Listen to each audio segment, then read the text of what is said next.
Good afternoon, everybody. My name is Vicky Nash. I'm Deputy Director here at the Oxford Internet Institute, and it's my very great pleasure to introduce you to our Virtual Open Day this afternoon. Before I tell you a bit more about the OII and about the format of this, I'd just like to quickly introduce you to the wonderful friends and colleagues I have around the table who will be talking with me this afternoon. So starting over here on my right, I have Karen Mead, who will be helping talk to us this afternoon about your questions and comments. I have Willy Ledenweerter, head of our DPhil programme. I have Greg Taylor here, head of our MSc programme. Bill Mulligan from our student cohort to take some questions from you. And last but not least, Victoria McDermott, our graduate studies coordinator.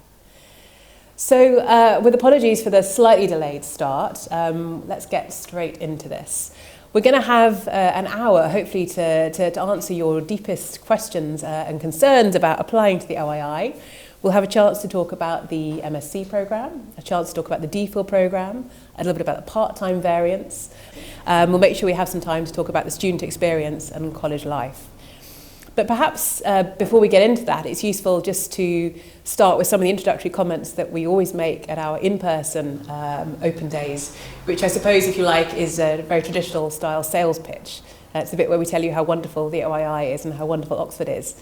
And I know to some degree we probably don't need to mention that if you're already thinking of applying, you've read the course materials.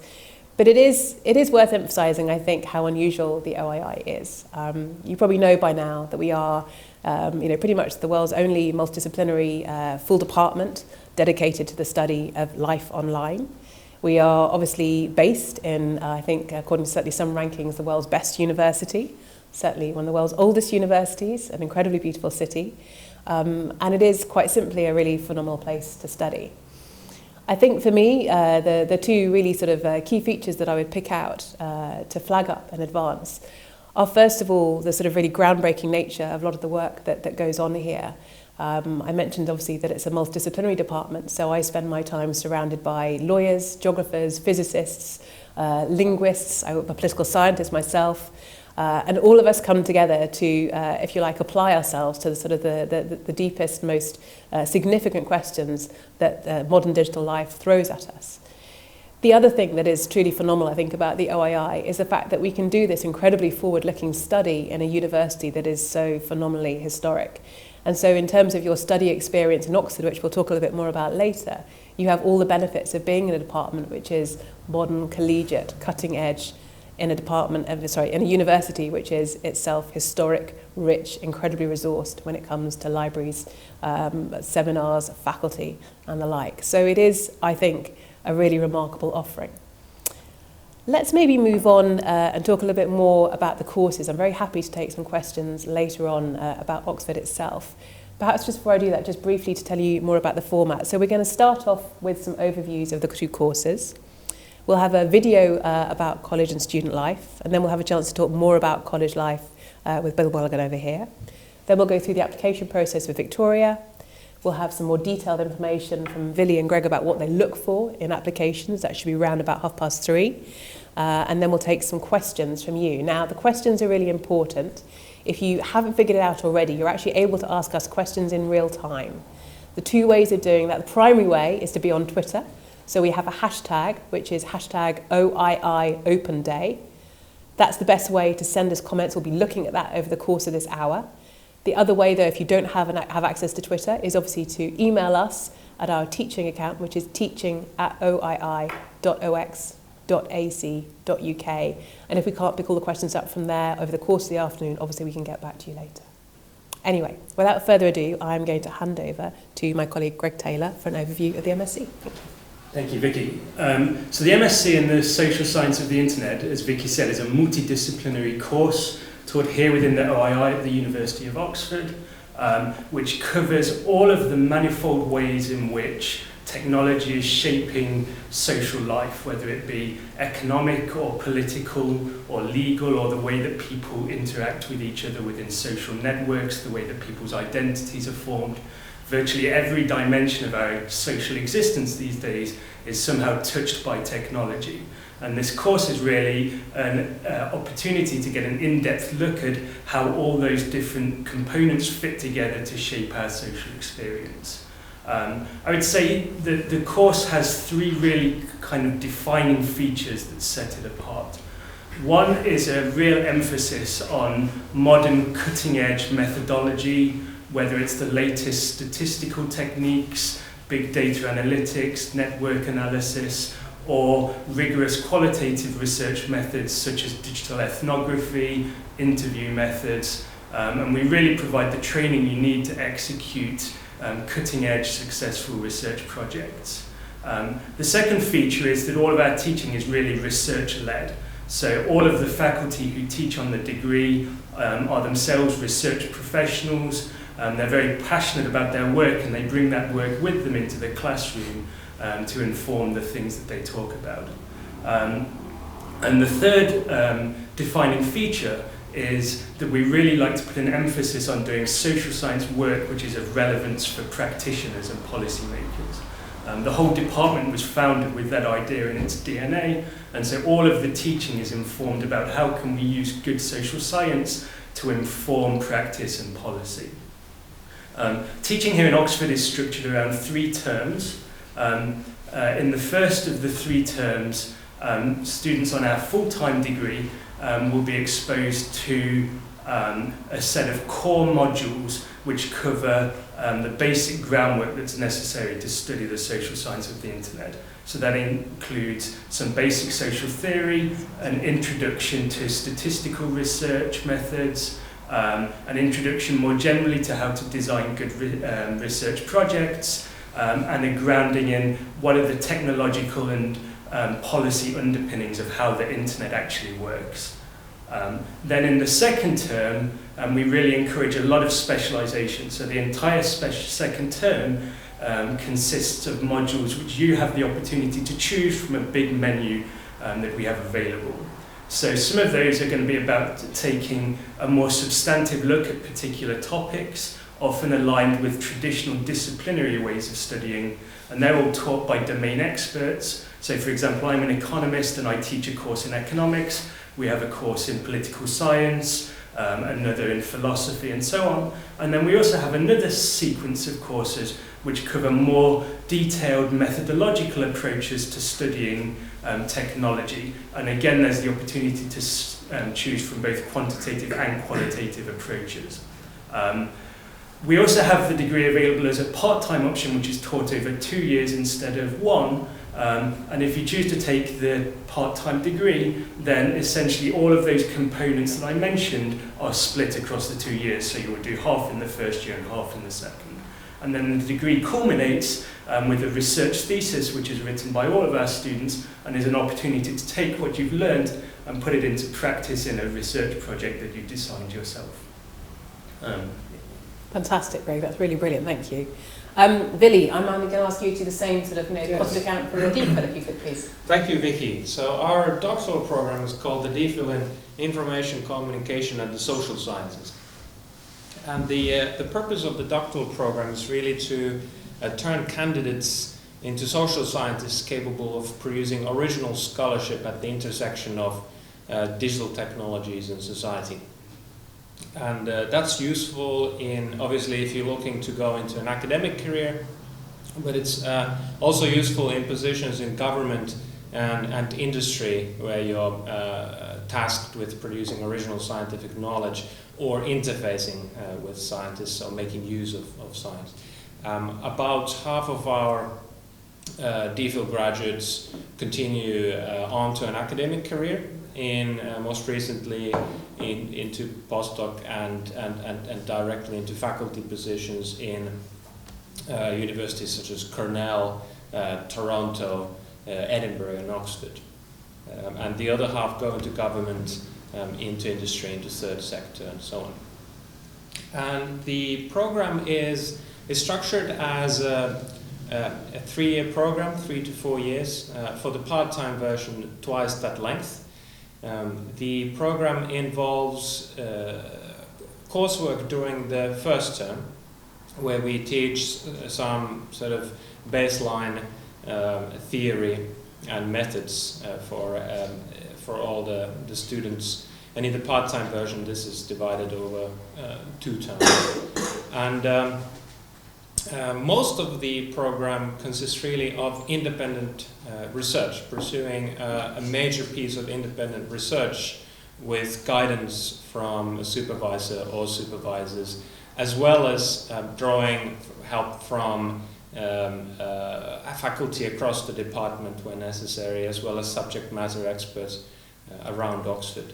Another very important part of the program is the doctoral seminar, where doctoral students meet weekly during term time, presenting their work to each other, critiquing it, sort of engaging in peer learning, as well as having sessions delivered by faculty and external visitors on sort of professionalization topics, such as how do you publish a book, or how do you apply for research funding, and this kind of skills that are necessary in becoming a professional social scientist.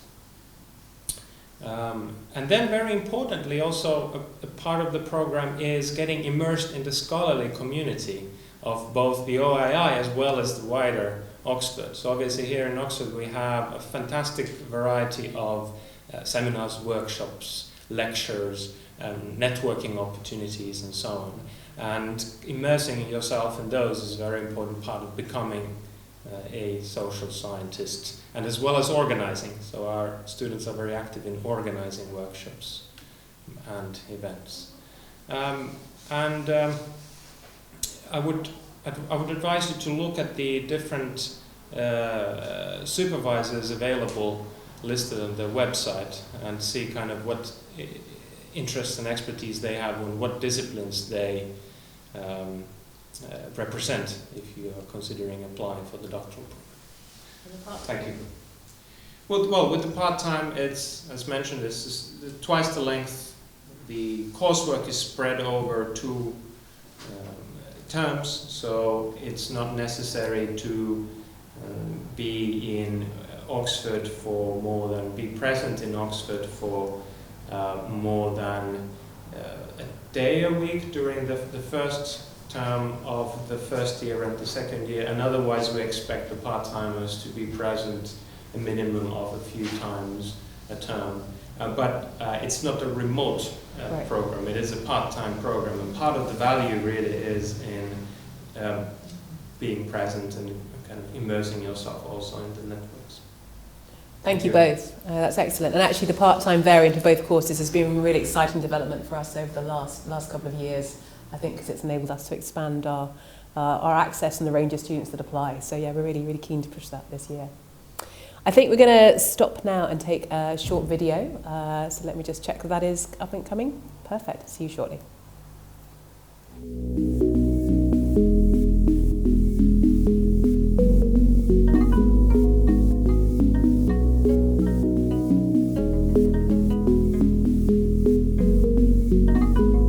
Hi, I'm Natalie. I'm from London and I'm currently doing a part-time master's.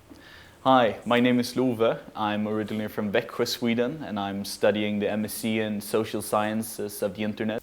Hi, my name is Corinne, and I'm a DPhil at the OII in Information, Communication and Social Science, and I'm from Amsterdam.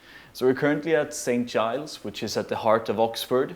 It's home to the OII. It's basically spread out over 3 buildings, all within walking distance from each other. We're incredibly close to the colleges. We're also incredibly close to a lot of the other faculties with which we interact regularly. And it really, really helps foster a sense of multidisciplinary and interdisciplinary study. I really love it because it means that I get to learn all sorts of things about subjects that I've only ever really encountered very briefly prior to this. So here at St. Giles you can visit the weekly farmers market or the St. Giles Fair. But Oxford also offers a load of museums, concerts, gigs and plays. Associated with the university, there are over 200 societies and clubs, tailoring to a wide variety of interests. So we're here in our MSc room. This is our sort of chill out space. We've got a fantastic snack selection. It's second to none, if I may say so myself. But more importantly, this is a space in which the master's students tend to congregate after lectures. We have great discussions in here, and it's normally the hub from which seminar discussions will find a place to land. On top of that, we're situated very conveniently next to the reception and OII library. Here at the OII Library, you can find any book that you would need for the general social sciences of the internet course, along with academic publishings from all of our academic staff. But Oxford has a wide variety of libraries that are beautiful. My personal favorite is the Bodleian Library, which has over 12 million books, and that actually makes it the second biggest library in all of the UK. The OII Seminar Room is a space where a lot of our courses and seminars are taught. This is also where DPhil students come and present their doctoral work. We host a lot of events where we have renowned internet scholars and researchers coming to share their insights of the academic field. We host a lot of representatives from the private industry, where employees from Google and Facebook come and give insights in how the private industry is shaping the internet as we know it today. Behind me is 41 St. Giles. This building is home to our DPhil students, as well as some of our academic and admin staff. There's a meeting room on the ground floor, which is mostly used for teaching and as a meeting space. And this building has a number of social spaces, and we can also use the garden in summer, and for those of us who are more hardy, also in winter. Next to that, there is another meeting room where you can sit together, have a coffee, and collaborate on all the different projects that are happening here. We're in the DPhil room, which is for the DPhil students who actually have 24-hour access to this room. And it's a great place because it's quiet, it's good to read, it's good to study, and a place to escape to. And there's even beanbags. It's just such a multidisciplinary space. I've never been in an academic community where you both get the benefits of pragmaticism and theory at the same time. You talk with people who have such different history from yourself, and it really broadens your perspective on the internet and knowledge in general. One thing I think people should know about the OII, that it's equally a good place to be if you're pursuing an academic career, or if you're interested in going into government or into the public sector or even commercial companies afterwards. There's a place for all kinds of different research interests and all kinds of different people here. And I think that makes it such an exciting place to be. One of the things that I've recognised both in myself and in my peers is that there's this initial period of being slightly overwhelmed and feeling a bit of imposter syndrome. And I think it's really, really important for you to know that that's perfectly normal. And one of the best things about the OII is that that subsides incredibly quickly because you're surrounded with incredibly supportive peers and academic staff who are here to encourage you and support your work and guide you through the maze of things that you need to find out, which you then become acclimatized to incredibly quickly. People are incredibly open to conversation and do take advantage of the fact that they are willing to share their work and support yours. I think we covered almost everything. It's been really great showing you around our department and around Oxford. If you're interested in learning more, then have a look at our website or shoot us an email. Very much looking forward to welcoming you to share this space with us. We have a lot of fun here.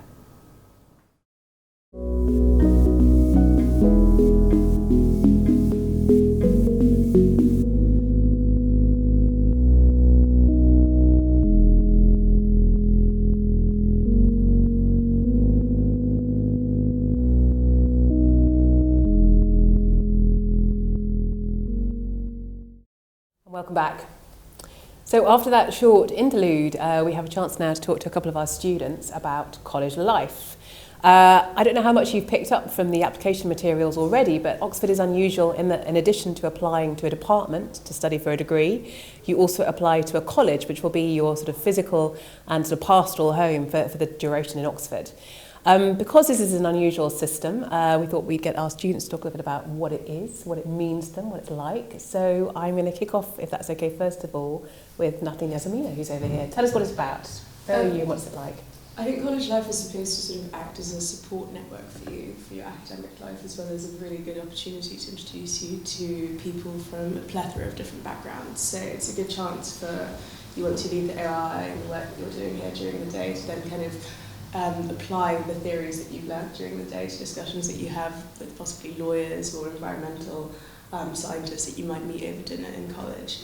The colleges are very different, each have their own personalities, and I think it's really fantastic that once you do become part of college, you become part of the community, and it's a very distinct community for each one. Yeah. Fantastic. And which college are you at, may I ask? Mansfield. And how did you apply to that college, or were you allocated that college? Because I know you can do either. I actually chose to be allocated, Okay. but I had a couple of other colleges in mind as well.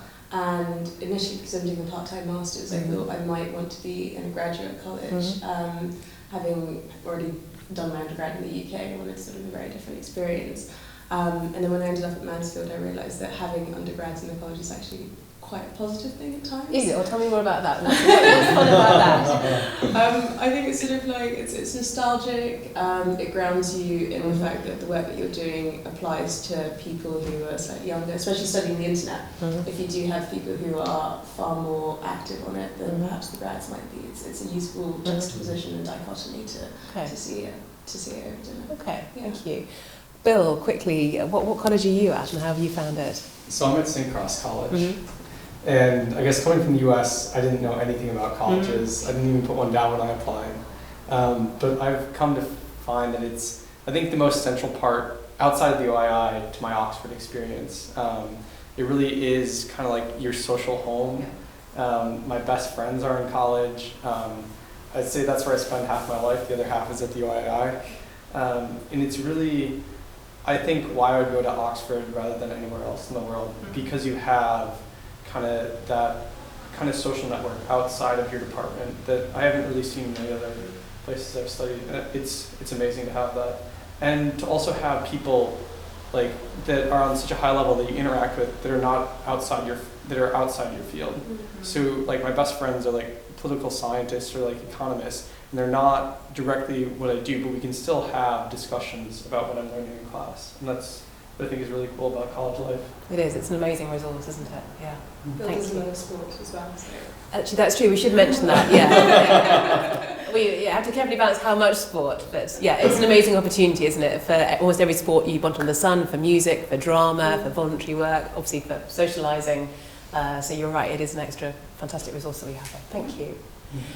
We're going to talk next about the application process, and for that I'm going to talk to my wonderful colleague Victoria. Victoria, tell us a little bit about how people apply. Hi, so I'm Victoria and I'm responsible for overseeing the admissions process, and I also do look after students throughout the course and help manage the teaching programme. So hopefully you've all had a look at the actual website, the OII website, and the main graduate admissions website for your actual programme. So you'll actually apply through the main Oxford graduate admissions website, and what happens is you'll complete your application online, and then after the deadline the application, as long as it's complete, will be sent to the department and then will be reviewed by a couple of our faculty, and then we'll make a decision about the outcome, whether to interview or offer. So there are 3 deadlines for the MSc programme. There's the first deadline's actually passed, was in November. The next deadline is noon on Friday the 20th of January, and there is also a deadline on Friday the 30th of March. One thing I'd say is that applications to all 3 deadlines are given equal consideration, but if you want to be considered for a number of scholarships, for the Oxford scholarships, then you need to apply by the January deadline. The DPhil programme has 1 deadline, and that's Friday the 20th of January. So what should you submit for your application? Well, for both programmes, the MSc and the DPhil, you need to submit a CV, you need to submit your official transcripts, so they need to be detailed grades about what you've got in your previous university level qualifications. If your first language isn't English, then you will need to submit some English language test scores. So you can go onto the main Oxford Graduate Admissions website, and there's information on there about what kind of tests we accept, and also about what level of test score you need to meet our entry criteria. You'll also need to submit 1 essay of 2,000 words, which should be in English and should be the best demonstration of your academic ability, and 3 references for both programmes. Now for the MSc, you'll need to submit a 500-word personal statement, and then for the DPhil, it's a 2,500-word research proposal. So we're going to talk to Greg and Billy in a moment about what we're actually looking for in your research proposal and your personal statement, but there's also guidance on the main graduate admissions website about that. And the last thing to mention is scholarships. So some of our students are very lucky and they get either full or partial funding for their course. All applications received by January will be considered for Oxford scholarships. But there is also a tool on the main graduate admissions website, which is the Fees, Funding and Scholarship Search. And it's a really great tool to see if you're eligible for any external scholarships. And it'll also tell you if you have to submit a separate application form. So myself and Karen on the teaching team would be very happy to answer any questions either shortly after the session, or we can take any questions by email, which is at teaching@oii.ox.ac.uk. Thanks. That's perfect. Thank you very much. And also just to reiterate, you can also ask us questions to be answered in this session, so feel free to tweet to us at #OII Open Day. In fact, please do, because otherwise we'll just have to make polite conversation amongst ourselves. Right, as Victoria said, we're going to get some slightly deeper insights now from both admissions tutors about what we actually look for when we read these applications. So maybe Greg, if I can turn to you first, what do you look for in an MSc application? Sure, so I'd say the main thing we really want to see is some hard evidence both of academic potential and a real intellectual interest in studying the social science of technology. So one thing that we see all the time is that people send us personal statements where they say, I'm really interested in technology, perhaps they give us some topics that they find a bit interesting, but they don't really give us any evidence to support those claims. And so my first piece of advice would be to think about what kind of things can you say to really convince us that your interest is genuine and that there's real potential behind that. So perhaps if you talk about some books or papers you read on the topic that really inspire you, or if you have some topics that you're interested in researching, maybe you could start to dig a little deeper into those and think about how might one start to think about the data that would be useful to answer that question, what sort of methodological approaches might be useful, anything you can do to give us evidence that this is not just a passing interest, but really this is something you've thought about and started to generate ideas about. That's for the personal statement. For the essay, I wouldn't worry too much about getting something specifically that's about technology. The main thing to bear in mind with the essay is really to try to choose a piece of work that's going to give us the best evidence of your potential to write scholarly, critical work with high analytical power. So the piece of work that you think is best representative of your ability as a scholar. And then lastly, for the letters of reference, it would be really helpful to you if you could try to get some strong academic letters of reference that are able to speak specifically to your potential as an academic candidate. Now, we understand that some people have backgrounds that involve having been in the workplace for some time, that makes it more difficult to get an academic letter of reference. That's fine, but if that is the case in your particular circumstances, then I would encourage you to speak to your referees and remind them that you are applying to an academic degree and they should tailor the letter accordingly. That's brilliant, thank you. Billy, is it similar for the DPhil or any differences? Yeah, well, I'd like to focus on the research proposal. So that's one key part of your application package to the doctoral program is the research proposal, and 3 tips related to that. So one is the structure and what you should put in there. There isn't any required structure, but the kinds of things one might expect to find there are an introduction that explains your topic, the overall problem or thesis that you're seeking to put forward, and motivates it. Why is this important, practically or theoretically or otherwise important? Why should we care about this topic? The introduction is often followed by a literature review that shows that you have at least some idea of what other people have written about the same topic. And often, as you take a big problem and then you start reviewing literature related to it, you find that sort of some of the aspects of that problem are already addressed in the existing literature. So you're sort of chipping away at the problem with the existing literature. And what you end up with is the research question, the sort of hard core of the problem that was not addressed by the existing literature. And so you should present a clear research question, or maximum of a couple research questions, not a huge part. And the research questions are often expressed in the language of the theory of the previous literature. That is usually followed by methodology. So a concrete description of how would you go about during the 3-year program of actually addressing the research question. So what concrete methods, where would you get the data? You know, are we talking about scraping Twitter or interviewing some stakeholders? What's your plan B if that doesn't work out?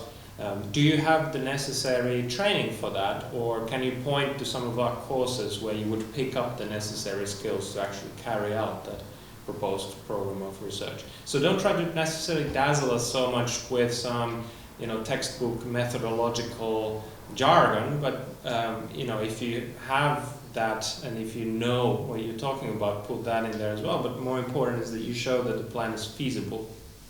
And then finally, something about, is usually useful to include something about why this particular piece of research should be done at the OII and not some other department or institute. Then the other tips are, don't put too many ideas into. I mean, you may have many good ideas, but what we're looking for in the research proposal is your ability to think through one idea, from idea onto a concrete, feasible, executable research plan. So don't try and pour all your ideas in, just pick one. And you may even, if you think afterwards that was the wrong choice, you can maybe even change it later, if you do get offered a place. And then the final point is, go online, look at the potential supervisors, send them, get in touch with them by email, send them a paragraph on your research idea, your research topic, ask them, is this something that you could potentially supervise? Fantastic, thank you both for those brief summaries. Okay, I think we've reached that point where we can take some questions from people who are tuning in. So Karen, what, if anything, are people asking us? We've got a lot of good ones. Okay, so I've been a professional for 10 plus years since I was last a student. Any examples of how others in my situation have met the essay challenge? So not having recent academic works to submit. So it's not at all uncommon, especially now that we have a part-time offering which is really designed with a view to making opportunities for people who are coming out of some experience in the workplace. What I would say is that most of the people in that situation do one of two things. Either they salvage a piece of work that they wrote during their time as a student in the past.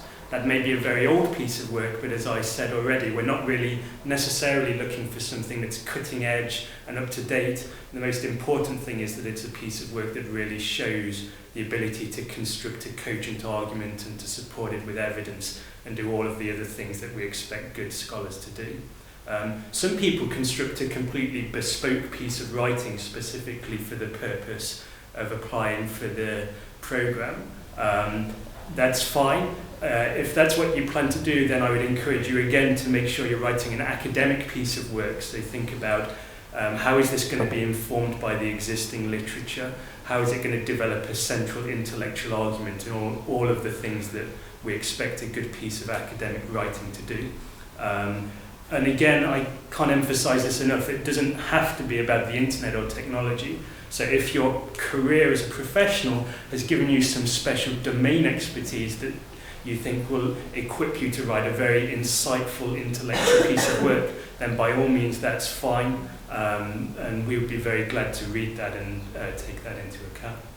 Superb, thank you very much. Karen, next. Do students ever transition from the master's program to the DPhil program? Billy, do you want to take that one? Yes, so we have every year we tend to have a few of the masters who apply, and generally I think over the past few years every year 1 or 2 have got accepted, either ones from the current masters cohort or from previous masters. There isn't any sort of particular route for continuing on, so it's a normal application process and it gets assessed. Applications from our master students gets assessed the same way as other applications, but of course they have a bit of insider knowledge in terms of who are suitable supervisors in different topics and so on. But you can find out these things also online by studying the supervisors that we have available. That's helpful. And it's worth noting, isn't it, of course, that the DPhil is incredibly competitive. I mean, you have a very small number of places available. What's the number this year? Yes, so this year we are aiming to make around 10 offers, and last year we got 90-something, 94 applications. So it's usually the acceptance rate has been under 10%. Yeah, so it's pretty tough. Thank you. Yeah. Karen. Okay, I'm currently finishing my undergrad and I won't have my final grades until September. You mentioned about submitting transcripts. Can I still apply for 2017-2018? Do you want to take that, or Victoria? I don't know who. So yes, the answer is yes, you can apply. Just send the transcript, the most recent transcript you can get. It's very normal for people to apply whilst they're in the process of finishing their previous degree, and we know how to handle that. And it is one of the nice things about the MSc programme that you do get, some class will come straight from an undergraduate degree, some will have worked for 10 years.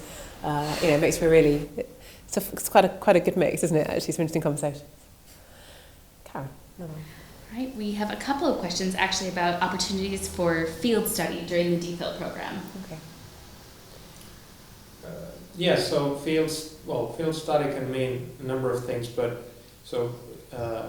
field work in terms of if your research program, what you're proposing to research, if that includes going onto the field, let's say we have one current student who is studying people who don't want to use technology. They go to these digital detoxing camps, and so her program of research involves going there and doing ethnography with these people. And we've just had a doctoral student who finished a thesis and graduated studying technology hubs in a number of sub-Saharan African cities. So he went on site and spent months there. So that kind of field work exists. Then you have situations where students go to other universities, for example, or to the Alan Turing Institute in London for a summer internship or an enrichment year. But in general, this is a very sort of efficient, compact program. It's 3 years. It's not like a 5-year program like some of the American programs are. So there isn't really that much time to go, and spend a year here and a year there.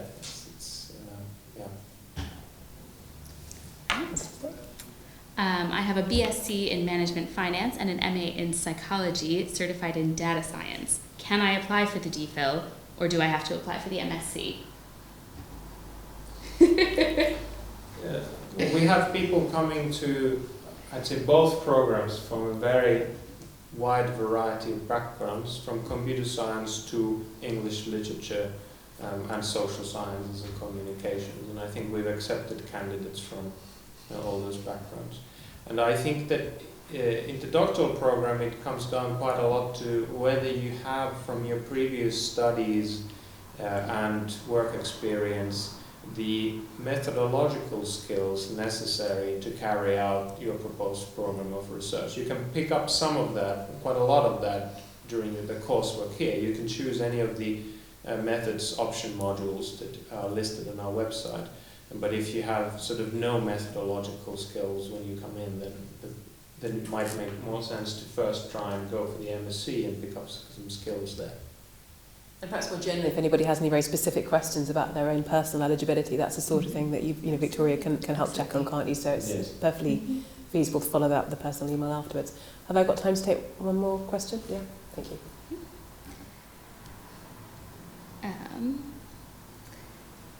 How do I choose a supervisor for the MSc program?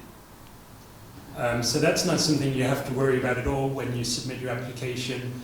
Just submit your application, and then what will happen is that the candidates we admit during the summer will get an email from us asking them to send us some information about what sorts of topics they're interested in, and asking them if they have any ideas about the sort of directions in which they think their thesis research is likely to go, and we will use that information to allocate supervisors to try and get the best fit that we can. And then if during the course of the programme your interests change, then we have a mechanism in place also to reassign supervisors. So the short out version is we will take care of all of that. It's not something you have to worry about. Wonderful. Thank you very much. So we'll have time to take a few last questions before we finish up. So for those of you that are watching, if you still want to tweet in hashtag OII Open Day, email teaching@oii.ox.ac.uk Oxford, please do so. I'm going to turn back to our students though now for a few more comments we're going to get on from you today. It would be really helpful to give a sense of the student experience here. So I wonder if you could each maybe take it in turn to tell us, you know, what made you apply to OII? What have you enjoyed about being here? What do you like about Oxford? Any of those. I'm going to start with Bill this time. Okay. So I think my favorite part about the MSc program here, beyond obviously like our world-class faculty, is actually the other students in the program. This is a multidisciplinary institute, and I think that is reflected in the students that are admitted to the program and that come here. So my specific background is in biochemistry. There's people who are economists, political scientists, public health, sociology, really a broad range of backgrounds and perspectives. And I think it's interesting to bring all those students who are trying to learn about the same thing to the same place, because everybody has a different perspective that they're looking into the same topics on, and really learning from each other is just so interesting, because everybody has a different take of doing it. So I think it's honestly the people is my favorite part about the OII. Good answer. Thank you. I'd have to agree. And I also think I really enjoy how interdisciplinary it is. I come from a background of philosophy and political theory, and then I went into industry working for a big tech company in Cambridge, and then working for my own startup in London. And so I kind of have a mishmash of experiences bringing to the table, and what's been really wonderful about the OII is that when you do introduce yourself to a biochemist, a lot of things that you have taken for granted, for example, what is deontology, what is, what am I looking at when I'm thinking about tacit consent, I have to explain very clearly. So I think it's made me a much better scholar, because I now have to explain my work in very cogent, clear ways to a plethora of people who can interrogate it in a very wide way. So I think it's making me better, because I can see my arguments coming in from lots of different perspectives. On top of that, we've got a really good cohort here, and I think there's a really nice mixing of both part-timers and full-time students. We get on really well. We have like a weekly drinks group, but we go to the pub after Monday lectures, and we catch up on the week. We have like a Black Mirror watching thing that we do at one of the colleges, and it's just a wonderful experience, because it means that you're constantly thinking about your work without having to be at work, and so it's really nice. I think we need to get better at that. We learn from you guys. Yeah. So, to go back to the course itself, obviously this term, as we said, you've been undertaking your sort of core papers. I know it's slightly different for part-time, but could you maybe tell me a bit about one of the courses perhaps that you're going to take next term, and why you've chosen it, what interested you about it? Pick. Next term. Mm-hmm. Sorry, I have an exam on Thursday, I'm kind of focused on that. Next term, so one course that I'm really excited about is subversive technology. It's taught by Joss Wright. He's a computer scientist here, and coming in is like working with like a lot of mice. I didn't really know like what computers really were, and like so he taught internet technology and regulation this term, and like seeing his perspective, learning how the internet actually works, kind of the mechanisms of regulation that are on it, really got me interested a lot more in how we can effectively do that. I think the cool part about this First of Technologies course is that it's letting me study something that I wouldn't have otherwise been able to study. Things about Bitcoin, blockchain, interesting topics like that. So I'm really excited to learn about something that's very outside my field of study. Okay, fantastic. Yeah, no, I'd quite like to take that course myself. Yeah. But I can't. Natalie, what about you? I'm really excited about Luciano Floridi's philosophy of information course. I think for me it feels like a sort of full circle on my mini career so far, and then I started off with philosophy and now I'm kind of using what I've learned in industry and applying it to that. And I think one of the biggest advantages of being in a place like the OII is that you are surrounded by people who are literally writing the book on the field that you're studying, and so it's just a wonderful opportunity to be in such close proximity to people who are doing such advanced research. So I'm really looking forward to that, and it means that I can sort of brush up on some philosophy as well, which is quite good fun, especially in a place like Oxford. Yeah, there's lots around on that. What about your theses? I mean, again, I know it's still early stages, and I'm not going to ask you to give your sort of full account, but I mean, are you able to say roughly what area you're going to work in? Because again, I think it's quite hard for people to get a sense of that from the outside, what we do. Yeah, so my thesis, I'm still kind of tossing around ideas. I think the nice part is that, like, coming in as an MSc student, you don't have to know exactly what you're going to do. You come here to kind of like learn what your interests are. And actually, what I applied is, now that I've been here for a little while, like, my focus has kind of shifted a little bit. And I think it's cool, the relationship that you build with your supervisor is not like him telling you what to do. It's really about having a conversation back and forth about what you're interested in and how your supervisor can help you learn about that area. So I think the MSc is not you're coming here to learn about a certain thing. It's coming here to like learn about the internet, and it's okay to like change along the way. And that should be, I feel like, part of the experience here, because you are learning new things. So. Did not answer. Have you had to think about it yet, or is it a bit early? How about you? Yeah, I was sort of itching to sort of add modules to my MSc the second I came here.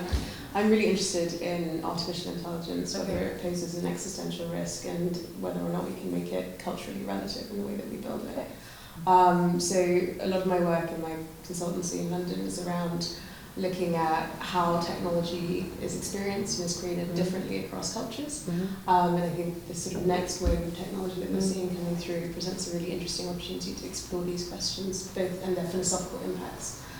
So a website has very different impacts, for example, to an AI. That sounds absolutely fascinating. So it's quite exciting. Yeah.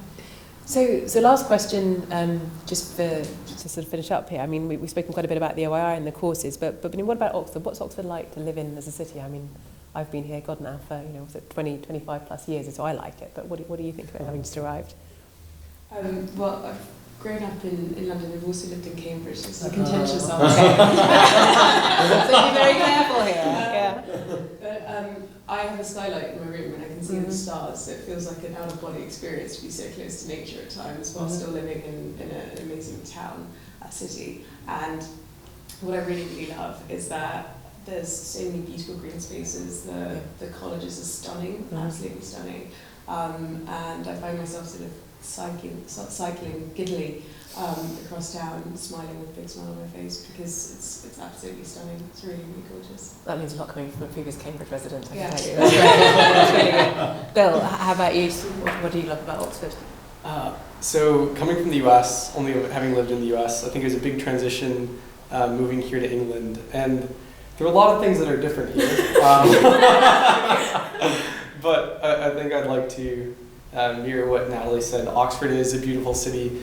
You cycle past buildings every single day that are like older than your country. It's kind of like hard to like grapple with. But also I think there is like a lot of green spaces. I also row.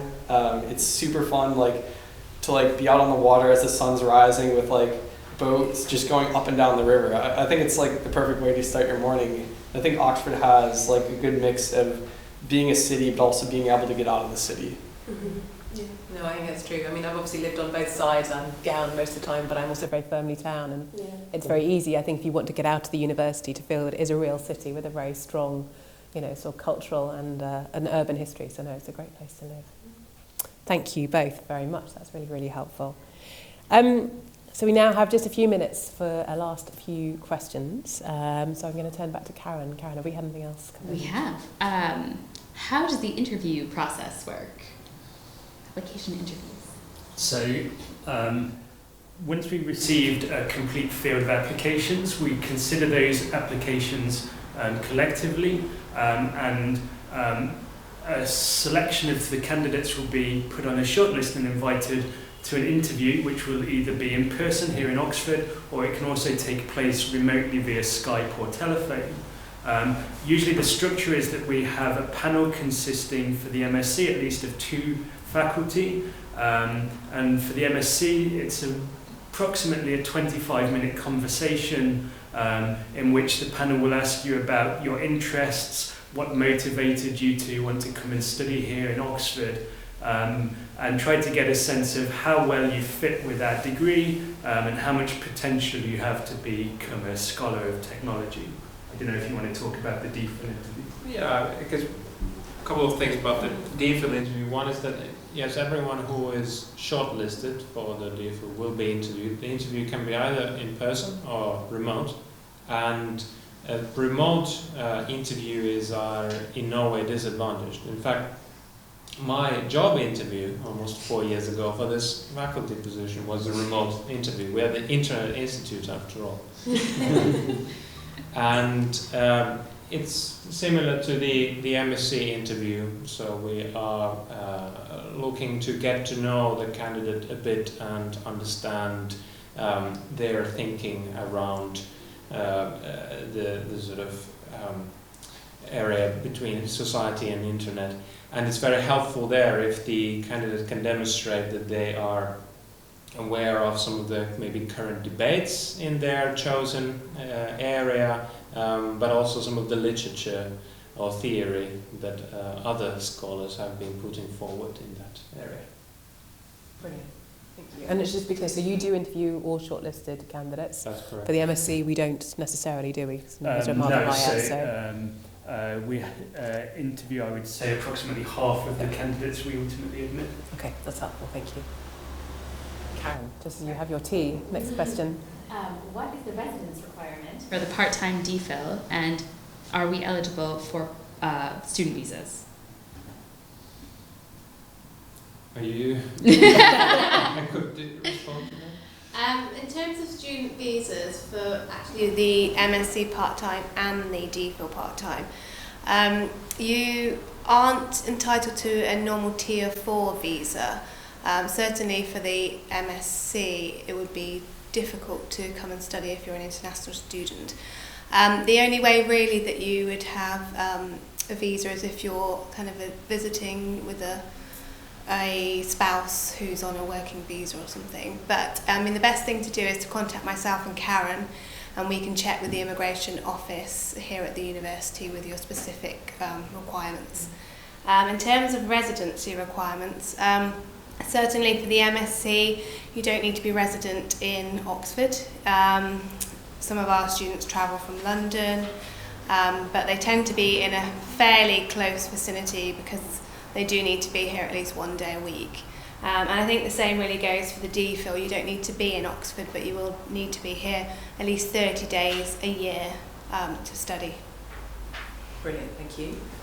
I think we have got time for one more, actually. That was quite a short question. Sorry. Right. I submitted my application. Is it possible for my third professional reference to arrive after the deadline? Yeah, that's me again. Yeah, that's absolutely fine. So there's a new rule now in Oxford where we do require 3 references by the time you have an unconditional offer, but as long as there are 2 references within your application by the deadline, then we can consider it, and the 3rd reference would be one of your conditions for starting the course. And does the graduate admissions process notify people if their 3rd reference is delayed? I don't believe so. Certainly, what we tend to do here within the department is if people's applications are incomplete by the deadline, then we get to review the list of those incomplete ones, and we would follow up with any people to check whether they're still planning on references to come in. Perfect. I think it's good to clarify that. Wonderful. Well, we're reaching the end of our hour, so I'm going to thank my wonderful panel of speakers this afternoon for your time. I think it's really, really helpful to have you all here. You can obviously, those of you watching, follow up on anything you've heard this afternoon by reaching out to either any of us as faculty via the website. Most of our contact details are on there. You can contact Victoria and Karen via the teaching email address, which I hashed up last time, so teaching@oii.ox.ac.uk. You can tweet to us at the hashtag we noted before. But I just really wanted to finish by saying that I really, really hope that you will strongly consider applying to our department.